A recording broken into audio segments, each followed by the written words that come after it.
the Galactic Empire had always looked down on humanity, a minor species, barely a blip in the grand history of the stars. When humanity discovered FTL travel, the Empire tolerated them. When humans colonized a few barren worlds, the Empire scoffed. And when Earth dared to ask for a seat in the Imperial Council, the Empire laughed. But then, they made a mistake. A mistake that would ignite the most devastating war the galaxy had ever seen. The incident. It happened on the colony world of New Avalon, a peaceful human settlement on the edge of Imperial space. The world was nothing remarkable, just another dusty rock where humans had built a home. The Empire had no reason to attack.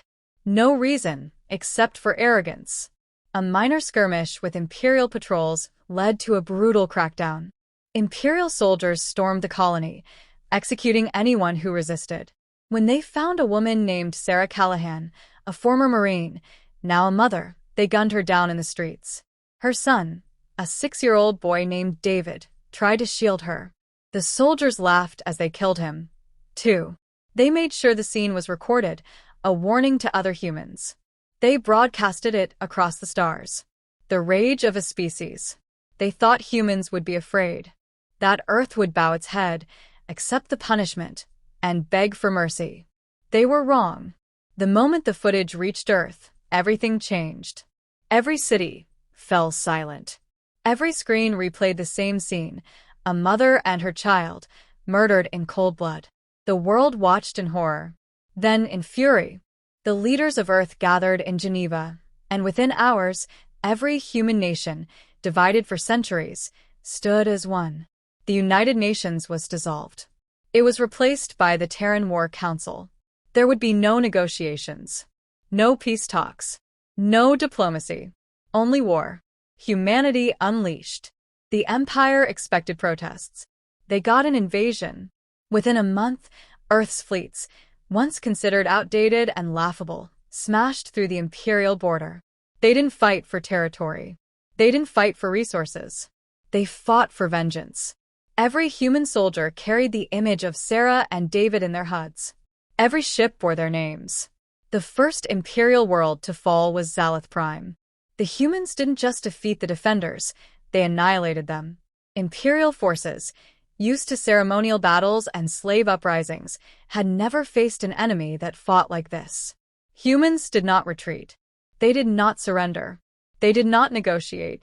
The Battle of Karash became a legend. An entire Imperial armada, 40 warships, faced a single Terran fleet. The Imperials outnumbered the humans 3-1. It didn't matter. Human ships, smaller but faster, weaved through their lines, firing relentlessly. When ammunition ran out, they rammed. When ships were crippled, the crews turned them into suicide bombs. Not a single Imperial vessel survived. The Empire began to panic. Terror in the capital. The war lasted a year. That was all it took for humanity to bring the Empire to its knees. Planet by planet, system by system, the Terrans advanced. The Empire sent peace envoys. Earth executed them. Finally, the human fleet reached Phulos, the Imperial capital. The city world, with its towering spires and endless wealth, had never seen war. Its rulers believed themselves untouchable. As human drop pods rained from the sky, the Emperor himself cowered in his palace. The Terran War Council sent only one message. You killed a mother and her child. We are here to return the favor. The slaughter that followed became known as the Night of Ashes. The Imperial capital burned. The Emperor was dragged from his throne and executed in the ruins of his own city. The last words he heard were the names of Sarah and David Callahan. A galaxy forever changed. With the Empire shattered, humanity did not stop. They hunted down every last noble, every general, every soldier who had taken part in the massacre. No mercy was given. The galaxy watched in horror as the once mighty Empire was torn apart, its worlds divided, its people forced to kneel before Earth. When the war was over, humanity stood alone. No species dared to challenge them. No empire dared to rise. For the first time in galactic history, the stars belonged to Earth. And it all began with a mother and her son.